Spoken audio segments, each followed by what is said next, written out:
Sabe aquele sentimento de culpa quando a gente fura a dieta? Pode aumentar a sensação de prazer, prazer e a atração pelas tentações. Foi o que constatou uma pesquisa feita por uma universidade de Illinois, nos Estados Unidos.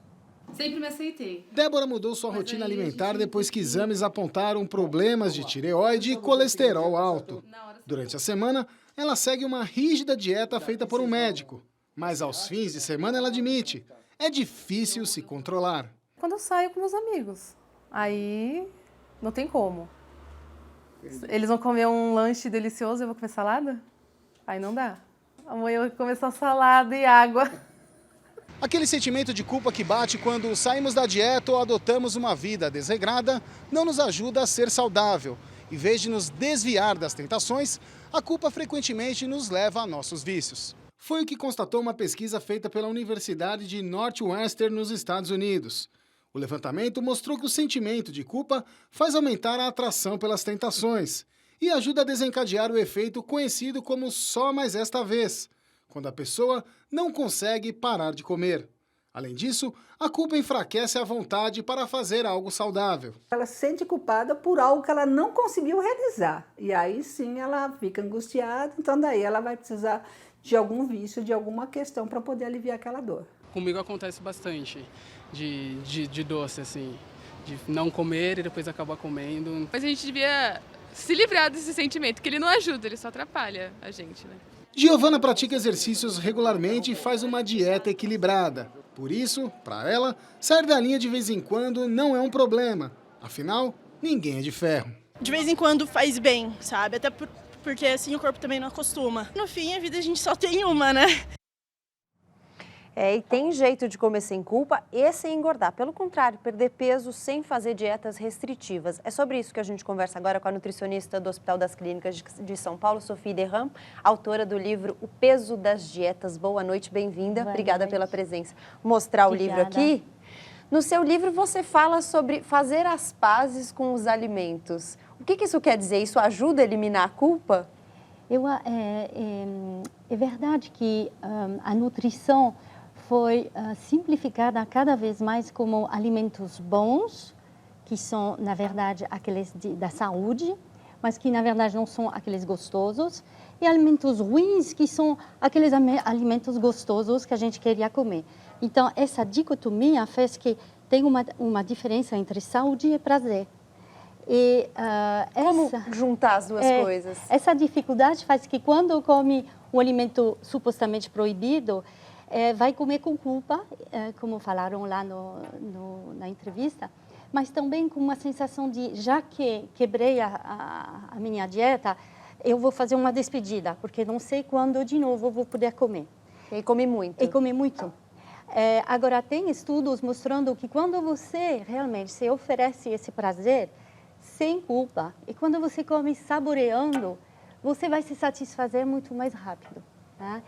Tem estudos muito interessantes com sociólogos, Claude Fischler e Paul Rozin, que já anos atrás analisaram a atitude alimentar de americanas e francesas e perguntaram uma coisa bem simples sobre o que você acha quando você escuta a palavra bolo de chocolate. As americanas, elas pensam gordura, culpa, engordar. As francesas responderam diferentemente. As francesas responderam festa, aniversário, prazer. E, na verdade, se você pensar bem, comer com culpa, você vai comer o bolo de maneira rápida, engolir sem sentir e ficar meio mal, com um sentimento de culpa. E talvez você vai falar, não senti muito bem, vou comer mais um. Uhum. E a atitude da francesa, e aí eu quero falar, não são todas francesas que comem de maneira totalmente consciente, mas é muito interessante que na cultura francesa o prazer de comer é muito importante. Então, comer esse bolo saboreando, primeira garfada, que é a melhor de todas, vai já dar para você uma sensação de prazer imenso. E por que não as dietas restritivas? No seu livro você fala sobre isso. Tem a ver com isso também? Você restringir, aumenta a vontade de comer o que é proibido? Então, é um assunto um pouquinho diferente, mas é verdade que a ciência está mostrando primeiro que as dietas não estão funcionando. 95% das pessoas que fazem dieta voltam a engordar ao peso inicial ou mais. Então, já quando o efeito você... sanfona que a gente chama, o efeito né? sanfona, porque cada vez a pessoa tem risco de ganhar mais peso. E qual é o ideal? Como O faz? ideal é comer de maneira consciente, como, na verdade, nossos avós, sem se culpar e também sem ter essa impressão que tem alimentos bons, alimentos ruins. A nutrição estudou de maneira muito clara o nutriente, a qualidade do alimento, mas esqueceu de estudar o comportamento humano. São os sociólogos que começaram a estudar. Agora tem aqui no Brasil um movimento que se chama nutrição comportamental. E hoje estamos vendo que o nutriente é tão importante quanto o comportamento. Sophie, muito obrigada pela sua presença, agradeço a participação. Eu que agradeço. Bom fim de semana, boa noite. Obrigada. No momento em que os cientistas alertam que o planeta Terra está mesmo ficando mais quente, sobre os perigos do aquecimento global, a queda nos preços do petróleo é mais uma preocupação. Especialistas alertam que o combustível mais barato pode desestimular o uso de fontes de energia consideradas limpas.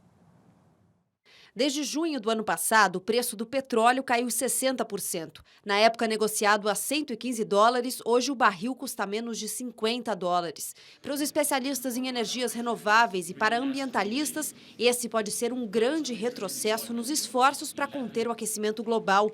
O risco é de que projetos que estimulem a energia alternativa, como a solar e a eólica, tenham seus investimentos reduzidos ou até cortados, já que o petróleo aparece como uma solução muito mais barata. O problema é que as fontes limpas de energia são essenciais para conter as emissões de CO2 e, portanto, controlar o aumento das temperaturas no planeta, que não param de subir. 2014 foi o ano mais quente da história, desde que as temperaturas são registradas há 135 anos. A Terra ficou 0,69 graus mais quente do que em 2013. Este gráfico mostra a média anual de temperatura desde 1880. A curva sobe sem parar desde a metade do século XX. Este mapa, feito pela NASA, Agência Espacial Americana, mostra a subida nos termômetros desde 1960. Quanto mais laranja, mais quente. Em 2014, ficamos assim. Os recordes de temperatura foram registrados em quase toda a Europa, no oeste dos Estados Unidos e em partes da América do Sul. Em 2015, quando os meteorologistas esperam que ocorra o fenômeno El Niño, a Terra deve ficar ainda mais quente. Uma onda de protestos violentos e atentados se espalha pela Argélia, Níger, Mali, Mauritânia e Senegal, todas ex-colônias francesas na África. Num deles, o Níger, os terroristas atearam fogo em uma igreja, mataram 5 pessoas. Os ataques estão relacionados com as charges do profeta Maomé publicadas pela revista Charlie Hebdo. Os protestos mais violentos aconteceram em Niamey, no Níger, onde os extremistas apedrejaram edifícios públicos e atearam fogo a uma igreja católica. Além dos 5 mortos, dezenas de pessoas ficaram feridas. Em Paris, o presidente François Hollande condenou a violência e afirmou que é difícil para muitas pessoas entenderem o compromisso dos franceses com a liberdade de expressão. A seguir, Corinthians reage e bate o Bayer Leverkusen de virada e mais. O Palmeiras vai enfrentar o Vitória nas quartas de final da Copa São Paulo de Futebol Júnior.